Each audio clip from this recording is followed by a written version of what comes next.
All right. Good morning, good afternoon, and good evening, everyone, and good night, maybe, depending on where you are joining us from. I'm Pierre Marieux. I'm going to be presenting this kickoff for this ChemDraw Connect series that we're going to make happen about once every 2 months. We are going to leave a little bit more time for everyone to join, maybe 1 or 2 more minutes. So thank you all for your patience. We are going to start right away.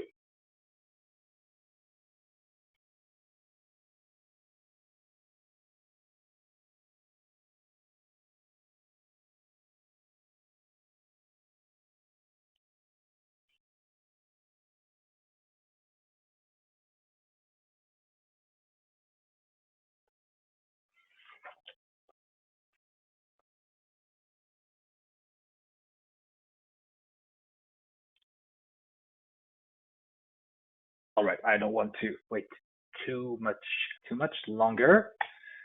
Once again, welcome everybody. Welcome to this ChemDraw Connect session by Gravity Signals. I'm Pierre Marieux. I'm a product marketing manager for ChemDraw, also known on the internet as ChemDraw Wizard. And I am joined by Lindsay, who is the actual product manager. And today we are going to go over tips and tricks, best practices to use ChemDraw to do 3D structures to make your publications stand out, to make your chemical drawings stand out and your presentation stand out as well, using 3D functionality, 3D capabilities from ChemDraw, as well as, of course, coloring options. Just a little bit of introduction, and then only really have this slide because you may be seeing Revity and Revity signals and asking yourself what this is. If you have been using ChemDraw in the past, you would have known ChemDraw as Cambridge Soft ChemDraw. If you go way back, and then you would have known PerkinElmer Informatics ChemDraw. And PerkinElmer Informatics has changed. We have rebranded as a new company called Revity. What do? We are about making scientific software solutions for both chemists, biologists, anybody who is trying to gain critical insights from any type of research data, preclinical all the way to clinical, and increasing chances of success of drug discovery or any type of chemical research. Right. That's the short introduction that I wanted to give for everyone. We have rebranded as Revity Signals really mid-May, so this is still something new, and I'll get familiar with that. So for this session, we are going to go over multiple examples. I have plenty of examples that we can walk through together to see how to make things like that. So what you're seeing on the screen is a PowerPoint slide with molecules drawn in ChemDraw and 3D models generated from ChemDraw, pasted directly natively inside PowerPoint, and animated natively inside PowerPoint. What I'm going to be demonstrating today uses ChemDraw and ChemOffice version 22.2. We will have later this year, by the end of this year, version 23 coming out. So obviously you will hear all about that in the coming months. But for today, that's an example of what I would like to share with you. Have other examples that we're going to work with. If you have, of course, I talk a lot. I'm going to be talking a lot more. But if you have questions, please put them in the questions pane. I'm going to try to keep up with time, and I'm going to force myself to keep up time at the end for some sessions, some questions. So if you have specific requests, if you have specific questions, if there's something you did not understand, by all means, please put that into the chat questions pane of the GoToWebinar. I see a question that is actually small, but I'm guessing, can we view later? Yes, absolutely, you can. This is being recorded, and you'll be able to view that on demand, of course. All right, and by the same token, really, if there are specific molecules that you would like to see, to have tips and tricks on how to draw that, how to better represent it, how to better color it, how to better do stuff with it, you can put that in the questions pane as well. This is all to give you an overview. This is 3D. Give you an overview of something that I personally just found out about that we could do as well, like lattice for FCC or cubic states, FCC and HCP. I'm sorry, I only know the names in French of those crystalline structures. So you could do FCC and HCP structures. For the example that I want us to focus on really today, I'm going to take the molecule of Plumesclerin A, total synthesis, the last one done in 2018 by Professor Gao, if I'm not mistaken. And this is really a prime example, one of the best examples that I could come up with in terms of using color and using 3D to first make it clear to communicate your chemistry and make it clear to present your chemistry. So rather than manually writing cycle 1, cycle 2, cycle 3, and 4 here, you could simply use the ring fill colors or the color highlights and refer to in your presentations, in your publications, in your reports, 6-membered ring in gray, or the pink 5-membered ring, or the hydrogen highlighted in red, the hydrogen highlighted in green, or in purple, right? This is obviously the 2D representation of the molecule. This is 3D straight from ChemDraw, right? So there is a 3D cleanup algorithm in ChemDraw that allows you to get to a 3D structures. A 3D structure that you can then easily take, and as part of the ChemOffice feature, is the ChemDraw that comes with ChemOffice, you can copy that molecule as a 3D printable file, a 3MF format, and the 3MF format is something that is natively supported by Microsoft, right? So then you're in PowerPoint, and in PowerPoint, those 3D models can be animated like this, and all looks nice. And this is really just one click, and literally it's an animation within PowerPoint that is specific to 3D models. So there is no going from ChemDraw into 3D molecular modeling software, trying to save that as a GIF or an MP4 that you're going to insert in a PowerPoint presentation, and a GIF that is not going to play when you present it in front of your audience. The other very nice thing about this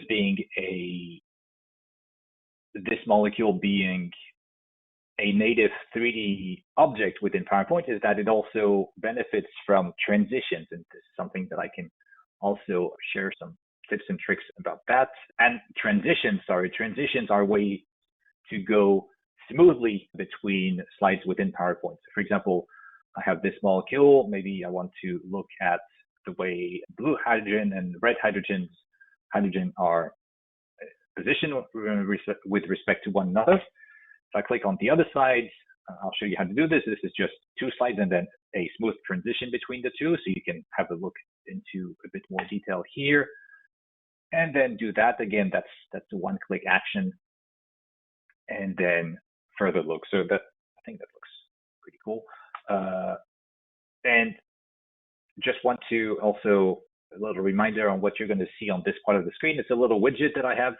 It's an open source widget called Karnak, and you're going to be able to see everything that I'm typing on my keyboard. So I hit escape to escape the presentation slide, but yeah, that is what you saw. So I have a couple examples here, but we're going to start with our example of Plumesclerin A. So first of all, really, if you do not use that, it's all black and white. It's not very easy to represent. It's not very easy to talk about this molecule if there are no colors. The way to add colors to molecules is for the ring fields, you select one or multiple complete carbocycles, 6-membered, 5-membered, or more.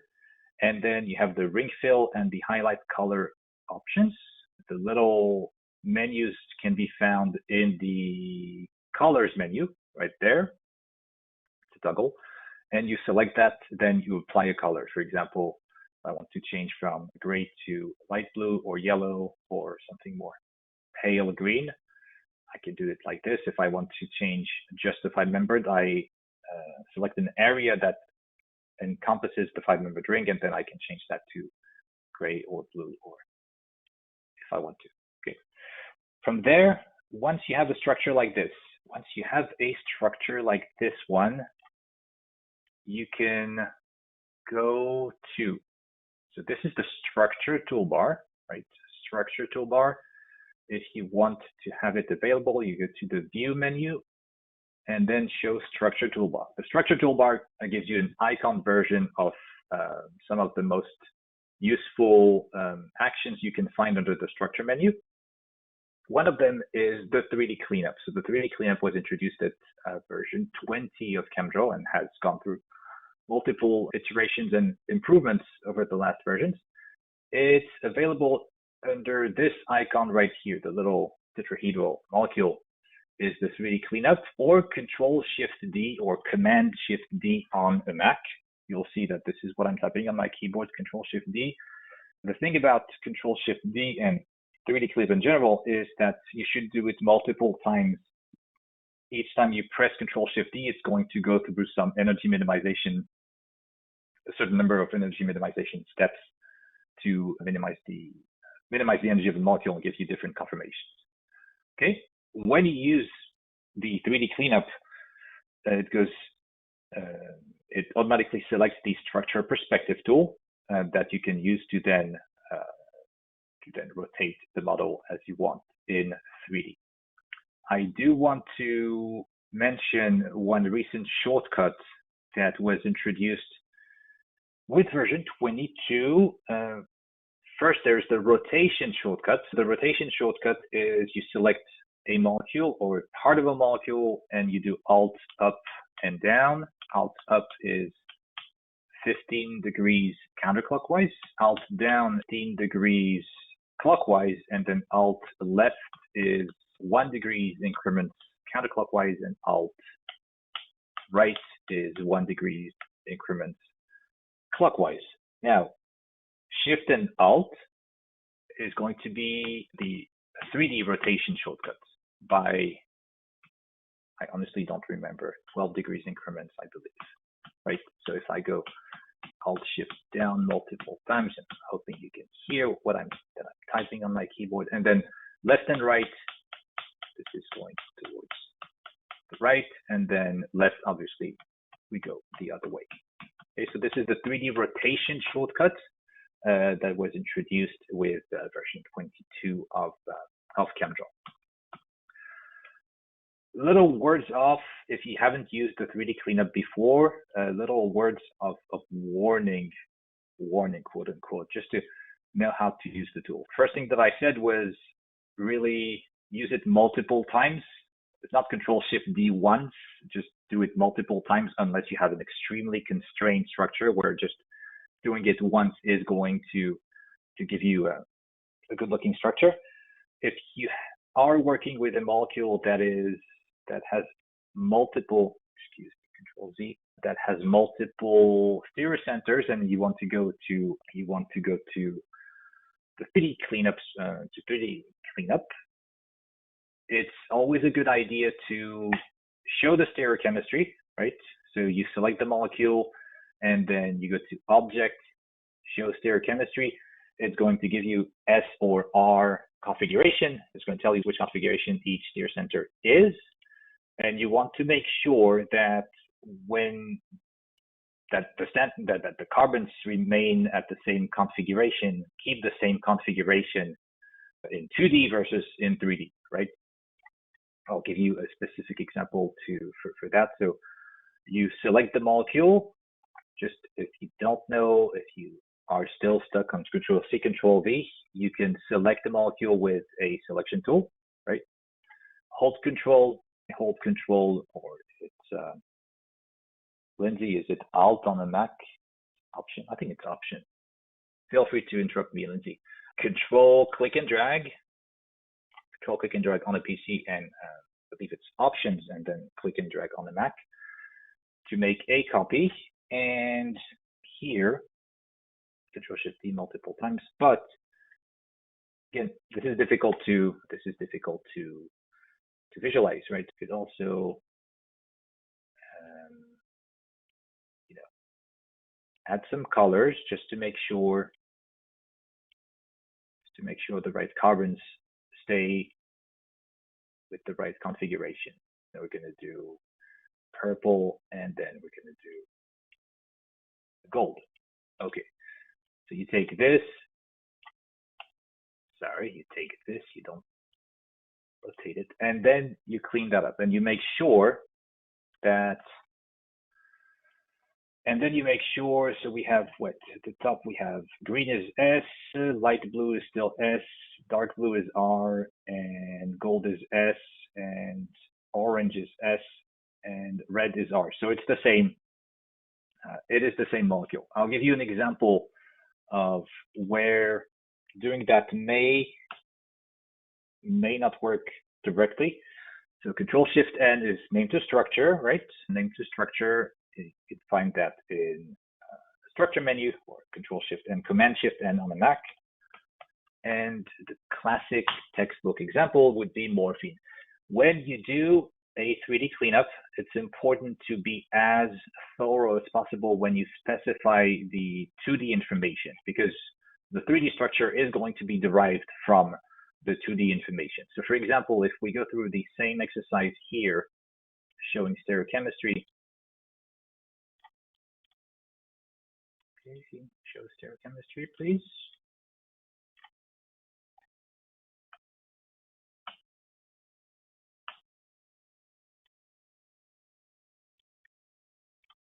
Of course, it has to not work when I'm doing a live demonstration. There's no other way. Okay, what am I missing here? What am I missing here? I'm gonna try one more time and then we're gonna move on, but okay, very well then. Do you have it in your settings, Pierre? The stereochemistry? Do I have it in my stereochemistry? If you go to your document settings, I think there's a selection there that you might. It's possible. Oh, there you go. Okay, that's the first time that happens. Okay, thank you. Okay, obviously it has to happen when I'm doing a live demonstration. There's no other way. So we're going to do this and to show you specifically what can happen if you're not thorough enough, right? So take this. I'm not going to do all of them because those are the ones that get a problem. You have to be as explicit as possible. So this is morphine. This is the textbook example. I'm going to Control click and drag, and then Control Shift D, right? And you're going to see that if you are familiar with morphine already, this is not morphine, right? You can see that with red. It was R before, now it has become S, right? So you can actually see it for yourself. And if you have played with morphine a little bit, this carbon should be here, and then this double bond should be right there. And the way to counter that is to be as thorough as possible. So what's missing is actually that you need to specify that this bond, so this one is up, but be as explicit as possible. This one should be hashed wedge. So if this one is up, this one should go down. The hotkey I'm using is H. If you go over a bond and you press H, you make it hashed wedged, and it's a toggle, right? So if you keep on pressing H, it's going to toggle one way or another. So I can just press 1 over the bond to make it go back to single. So now here, the green carbon is fully defined. So I should be able to now click and drag, Control Shift D, right? And another thing, so now that's more like morphine, right? It's more like morphine. It's the 3D cleanup algorithm sometimes does not get you, if you have cyclohexyl, it doesn't get you the share confirmation. So when that happens, there may need to be some manual cleanup that that you need to do. So readjust a carbon, and once you have adjusted the carbon, you do Control-Shift-D, 3D cleanup again. You see now the six-membered ring is a little bit better looking, more like chair. And then I had to take the methyl and make it equatorial, right? So if we look at the cyclohexyl in yellow, for example, right? Cyclohexyl in yellow from the side, you can actually see from the side that it's an actual chair. This is what you want. And from here, you have your molecule of morphine that you can, just to show you how to do it, you can go to edit copy as. You can copy as a 3MF. 3MF is the 3D printing format, ball and stick or just stick. And if you are on Chem Office, you have this icon that is available within the general menu. Next to the zoom, you have copy as 3MF, ball and stick. If you do that, and you go here, if you are on PowerPoint, Control-Shift-Enter, because I'm all about shortcuts. Control-Shift-Enter is a new slide in PowerPoint. So I do Control-V. This is what I had in my clipboard. And Shift up and down is to increase and decrease the size of your image or your object in PowerPoint. There you go. You have a 3D model of morphine that is native to PowerPoint, natively animatable through PowerPoint. You can move around with the handle. And it has its own set of animations, right? So we have turntable animations with effect options. Does it turn towards the right? Does it go down like this? Does it go fast? Does it go slow? You want swing. Swing is an animation. You can make it swing fast. You can make it swing strong, and so on and so forth. And if you don't know about transitions, I'll also mention a couple things about that. It's a cool way to animate your presentations. Right? An example. I'm going to keep morphine here. Take morphine, go back to PowerPoint, and have this. So you can always have your reference molecule there. What is the transition? The morph transition, actually. The morph transition is really the super cool one. Because if you take any object from one slide, then you take the slide, you do Control-D for duplicating the slide. Okay, so you saw just typing Control-D. And then on this slide, I move this object, for example. The morph transition, you apply this between two slides, and then when you go into presentation mode, okay, so you can do this, and it's going to transition to the following slide, which means it's going to naturally go into the second slide. And you can apply this transition, so it's going to naturally morph into the next slide, is what I'm trying to say. So if I go here and I go back into slide mode, I'm viewing morphine from this angle. So there's the animation first, and then it morphed into the following slide, and the other one moved away. Morph transition, you select multiple slides like this, and then you apply transitions, morph. It's a very nice feature just to show you what that looks like with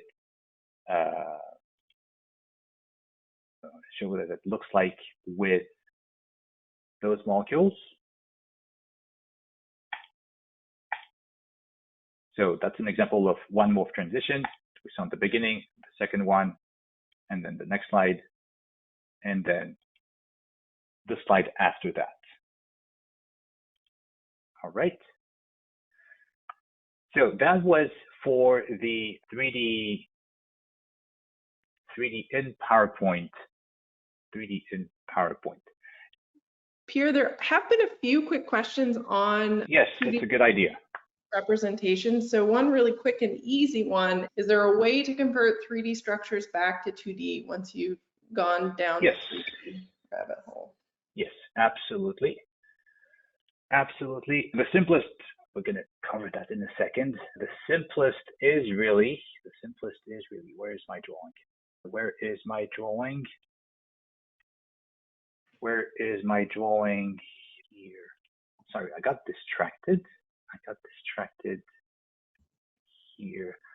Simply, so 3D cleanup is Control-Shift-D, and the regular cleanup, which I now call 2D cleanup, is Control-Shift-K. It hasn't changed. So if you take morphing here and you do Control-Shift-K, there you go.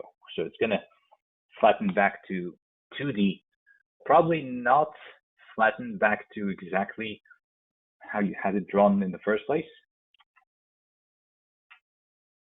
but it will flatten back to 2D. So Control-Shift-K, 2D cleanup, Control-Shift-D is 3D cleanup. Other questions? The one thing I will note is that this is one place where the shortcut keys differ on Mac. So the combination for that is Option Command F, I believe, if I'm not mistaken, to go back to 2D from 3D. Okay. Then what else do we have? There were some things that I wanted to go over. We have some time. One thing that I want to go over is, how to make nice looking 3D structures like a curvature rail, for example. I'm going to try to do that, show you a couple tips and tricks. Curvature rails, macrocyclic structures that can go around something. How do you make them?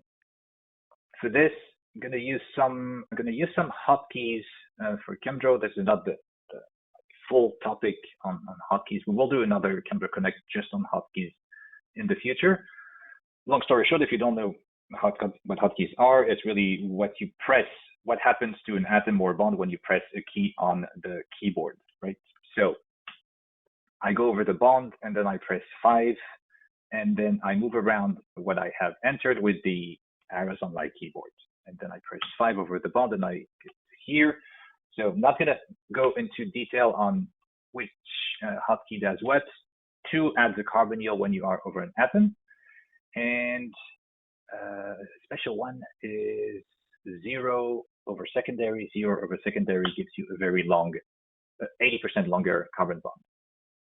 Before I get there, I'm going to do, for example, do this.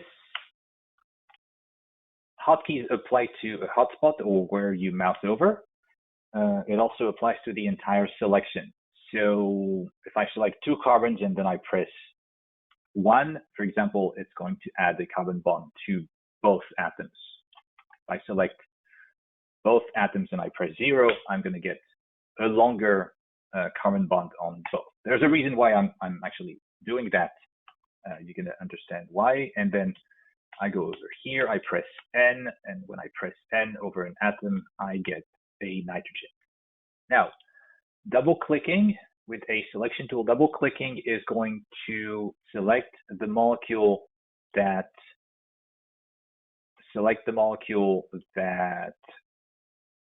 just double-clicked, right? So then I take molecule, I do Control, click, and drag, right? Control, click, and drag. And the trick here is that I'm going to move it so that the carbons here are closely overlaid with very closely overlaying with one another. Then Control Y is repeat the last action. Control Y or Command Y on the Mac is repeat the last action. So it's going to actually clone the same object and move it by the same amount of pixels, right? So I have done this 4 times. I have 4 monomers of this molecule. And now the trick is that you select all of them, and you can go to the object toolbar if you want an icon for it, because there's an icon for it. Otherwise, it's the joining shortcut that maybe some of us Control J or Command J, like joining. Excuse me. Once again, what happened? I do Control Z, and then I do Control J again. You'll see I have 5 different molecules based on the number of bounding boxes, and now I do Control J, and now I just have 1 molecule. What happened is that all within the selection that I have, which was all those 5 molecules, within that selection, all the very closely overlapping carbons are going to fuse. That's a pretty neat function. That's a pretty neat trick when you're using the joining function. And some of you may have known this from maybe from earlier, selecting one atom or two atoms and then joining them together. This applies to an entire selection where multiple molecules are not connected, but have carbon atoms that are closely overlaying. So here, what do? We need to introduce some stereochemistry. So I can select all those carbons and press 4. 4 is the hotkey to add a wedged bond, for example. So I can go here, then I can press H, and then I can go here. I don't have to actually add the hydrogens, but it's just to show as well when it comes to hotspot hopping. So I'm moving with the keys on my keyboard. I go atom to bond. And if I press Shift arrow, I jump across further away. The hotspot jumps further away, so you can see where I'm moving. I'm navigating in the equator of this molecule, if I can call it like that.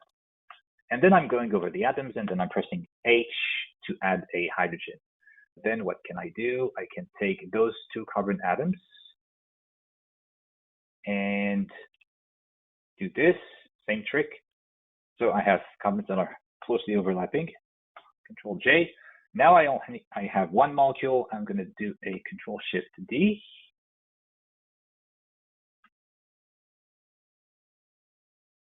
I'm going to do a Control Shift D.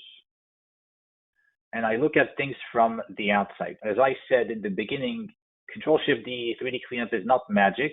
I did specify the stereochemistry, but that the hydrogens are on the outside except for those two. So this is where I would manually take the hydrogens and then pull them outside the ring. Select again and do a 3D cleanup. Okay, so that's that. And the last thing is, if you look at everything, all the linking carbons are facing outwards, except this one, which is still facing inwards. So it's crooking the structure a little bit. So what I'm going to do is, again, manually take it and drag it towards the outside of the ring and do 3D cleanup again. Control Shift D and then Control Shift D a couple more times. And there you go. Okay. So then you could take this, for example, and well, very simply take this, copy as 3MF. So we have ball and stick, and then I didn't show the other one, which is nicer to use when you have more crowded structures. So 3MF just stick. And I could go here, Control Shift Enter. I have a new slide. And then you have your curvature molecule that is a animated 3D model. Okay, that was a little trick on how to make those complicated structures. So obviously I made five repeats of the monomer. You could do 6, you could do 7, and then you would get the corresponding 5, 6, 7, or 8-membered curvaturals over here. In the last moment that we have, because I do want to leave some questions, maybe 10 more minutes. What do I have? I want to show a couple things with, which document is that? How do you make a zeolite, for example? Just want to show how the 3D cleanup can be applied to inorganics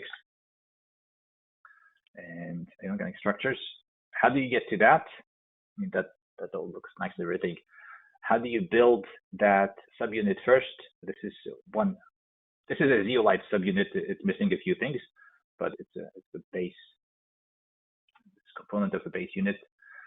How do you go about generating that? The answer is right here, just to show you how to do that easily. If you are, I'm over here, I have inserted the bond, I have touched the bond, so I have the hotspot that is over here. I press 4 over a bond. Pressing 4 over a bond is going to fuse a cyclobutyl. Just like if you press 5, if you press 6, if you press 7, if you press 8, it's going to fuse the corresponding N-membered rings on your bond. So V is cyclopropyl, it adds a V. And then you take, for example, A is going to fuse a benzene ring.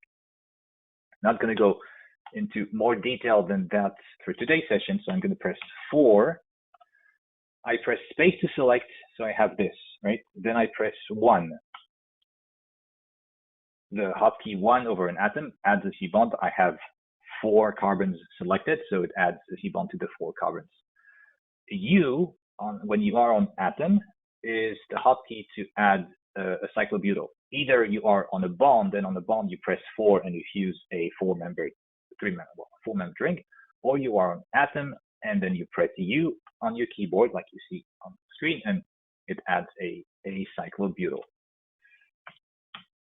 Here I select that, and then Control K is scaling. Right. I did practice this one a little bit, so I know that I need to increase the scale by 600%. That's a very big cyclobutyl. And I'm going to select both. And here on the object side, we're going to center both the medium and the middle and the center. So Control Shift Alt, it's all the modifier keys you can think about on your keyboard, and then M for middle and C for center. So now they're perfectly centered. And now I go here, I touch, gonna go there, gonna press 1. So I press Shift, I'm going to go here, Shift down, going here. So Shift and arrows allows you hotspot to jump across further distances. Imagine you take this and then you do Control Shift D, what you're gonna get, let's see, you're gonna get this. Right? So it's not quite fully there yet. We're missing some connection between the two. This is, I already had it prepared here. We added, what we're missing is the bond between the colored carbons, right? Because if I just take all of that, it's just a CC bond between the colored atoms. And then if I do a ring fill, the cycle in yellow is a 6-membered ring, right? That's a 6-membered ring. That's another 6-membered ring in yellow. And this is actually also a 6-membered ring. So what's in teal is a 6-membered ring. Looks like a full-membered ring, but it's a 6-membered ring. So if I take this and now I do Control Shift D, I'm going to get to something like that. Okay. So we have our zeolite subunit. And just because I have a head start on this, because I did look into it, the various subunits require a little cube, right? I went on that bond, I went here, and then I select this bond. I hold Shift and select this other bond, and then I do Control J, right? And as I do Control J, I do Tab to select and Control Shift D. I'm going to end up with the subunit plus a cube, and again, it's dented, right? It has received a shock during the delivery. So I take it and then I pull it out towards the outside and Control Shift D. There you go. So now we have the little zeolite subunit with a little cube that goes with it. So you could easily do the same, right? I'm going to go here, press 4, and then finish there. This is one of the rare instances where I'm going to be using a mouse, but just to go faster. Control Shift D. Okay, so now I have 2 things like that, and here I'm going to remove the color because it is bothering me a little bit. Okay.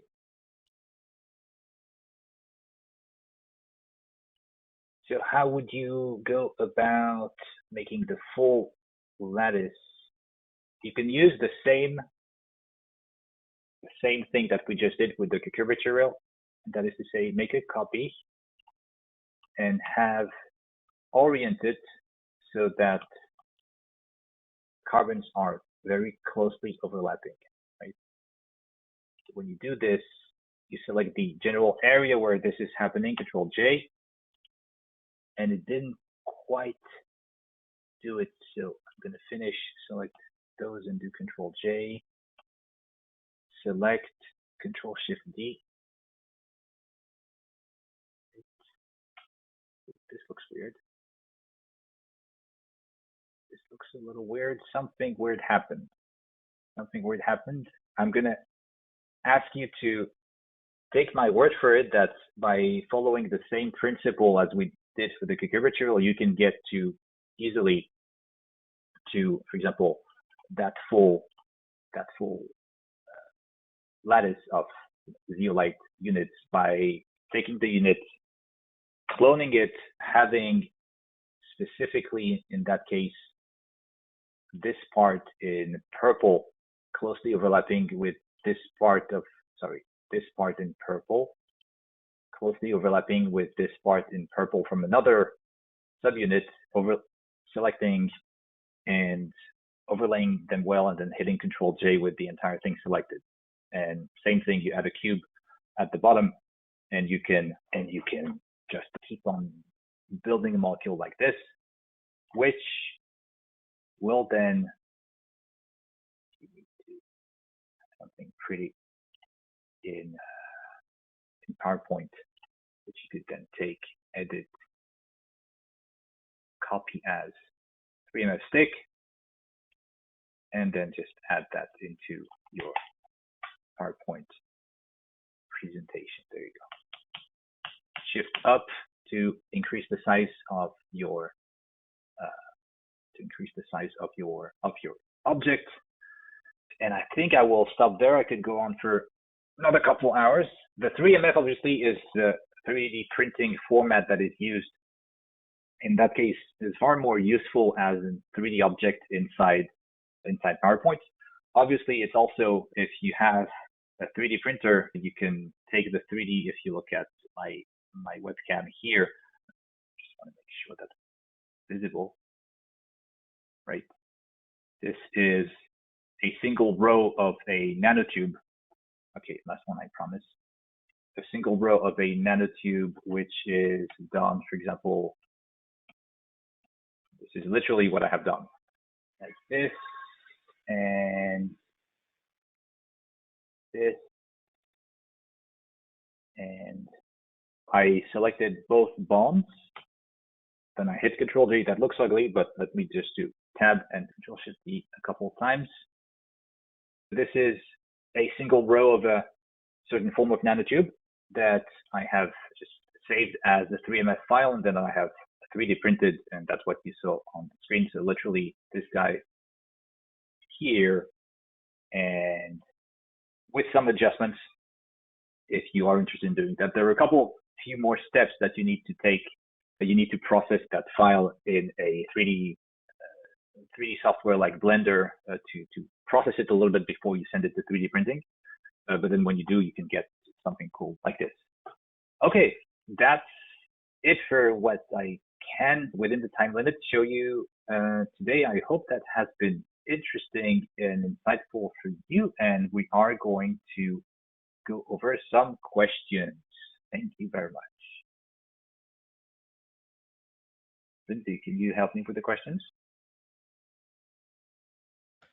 Sure. Okay, let's go through. I will start with some questions about copying with 3MF. Somebody has asked what version of ChemDraw they need to have to be able to utilize the copy as 3MF function. Absolutely, you need to have ChemOffice. It was introduced into version 21, if I'm not mistaken. Yep. Yeah. Version 21 of ChemOffice is where you would start getting the copy as 3MF option. Yeah. Oh, this is a good question too. So it seems like some of our guests are trying to get the 3D models of some of their structures in Chem3D. Is there a molecular weight cutoff to be able to get a 3D rendering in Chem3D for their structures? Yes, in Chem3D, the cutoff is 1,000 atoms. 1,000 atoms total, doesn't matter hydrogen or carbon. I think it's 1,000 atoms. So you cannot push to Chem3D gigantic molecules. Gigantic is relative, but molecules more than 1,000 atoms. Don't quote me on that. It may be a different number, but there is a cutoff. Yes, the short answer is there is a cutoff. Excellent. Can you measure the lengths of whole 2D and 3D molecules? No, but that's a very good suggestion. That's something that I've had in mind. The question always is about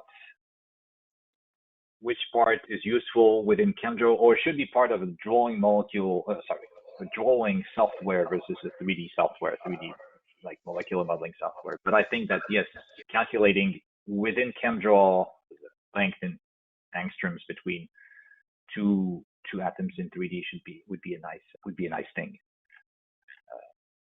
Just to let everybody know, we have 5 minutes left. We're going to try to answer as many questions as possible in the 5 minutes we have, but I will get back to you. We will get back to you with Lindsay after this webinar if we have not answered your question.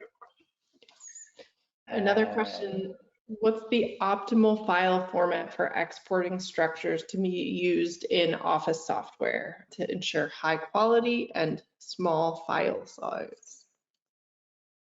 When you convert, so that one would really be, I don't remember if it's PNG or TIFF. If you absolutely want the absolute best structure, one thing is just the actual molecule copied and pasted as a ChemDraw object in Office hasn't given me many problem ever to keep the quality of the molecule. What is the background behind that question would be my next question. Why is the person asking this question? What has been the bad experience with which version of ChemDraw, maybe which version of Office? Where does this question come from? Would be my easy way to answer this. Let's do, I have access to the answers as well. Oh, you pick them. You pick the answers, Lindsay. Yeah. One very quick and easy thing, Pierre, can you show everybody where to access the hotkeys and shortcuts? Oh, yes. Just I have so many things that I want to present every time that I forget the basics. You go to ChemDraw Help menu, and then so in 22 you have two cheat sheets. You have the hotkeys and then the shortcuts. So the hotkeys cheat sheet, which by the way is the first thing that pops up when you launch a new version of ChemDraw by default. Don't dismiss that window when you launch ChemDraw. It's actually useful. So this is the 22 hotkeys cheat sheet. This says that if you position yourself over an atom and you press 0, 1, 2, 3, 4, 5, 6, 7, 8, 9, Z, capital Z, V, U, K, capital K, or J, you will get the, what's in red to pop up on your atom. Those are the atom labels, right? So if you go over an atom or you have the hotspot over an atom and you press F, you're going to get a fluorine. Capital F, you're going to get a CF3. Lowercase n is amine. Uppercase N, capital N is nitro, as an example. So you have all of that. Some hotkeys are context sensitive. So this is on a primary carbon.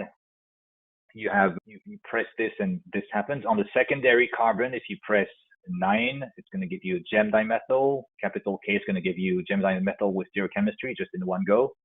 V is going to give you cyclopropyl like this. U, 7 and 6 are going to give you those things. And then 0, what we have seen in the presentation, 0 is going to give you a C-bond that is 80% longer. It's a feature, it's not a bug. I've gotten that comment already. It's useful for some.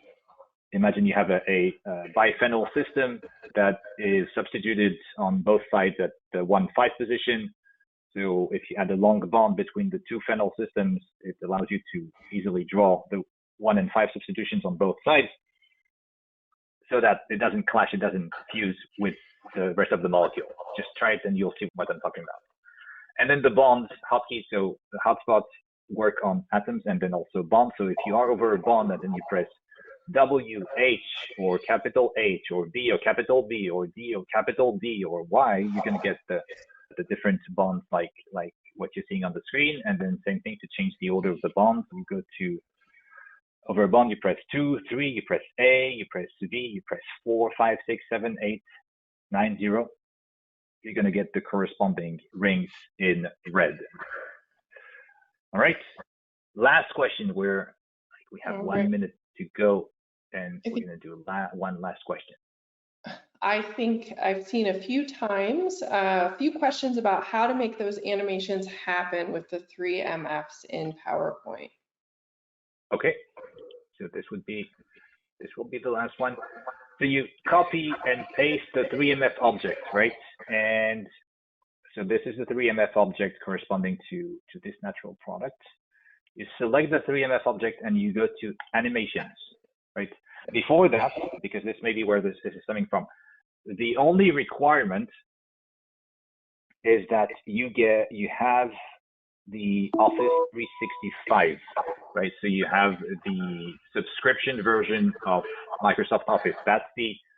I should have mentioned this at the beginning, but that's the requirement from the Office side to have the 3D animations available. If you have the standalone, probably student version, I do realize that probably the non-subscription, non-Office 365 version of Office does not support 3D models. So you need to have the Office 365. And when you do, you will, if you select one of the 3D molecules, you will have the animations tab, and you'll be able to simply select the molecule. The 3D animations are in orange. So there is turn, right? And turn, then the effects options are here. And it tells you if you rotate clockwise, counterclockwise, left and right, up and down. So for example, this is going down. And then you can also play with the speed at which the animation is going. You can combine rotating down and rotating left. So it's going to rotate diagonally, if I can say. So this is how you would animate your structures in PowerPoint. Okay, with that, I want to thank you one more time for attending this ChemDraw Connect session. Hope it has been helpful.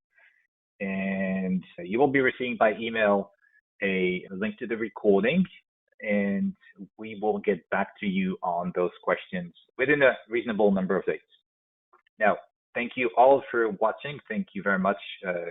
Good rest of your day and good rest of your night, if that's the case. Hope to see you soon.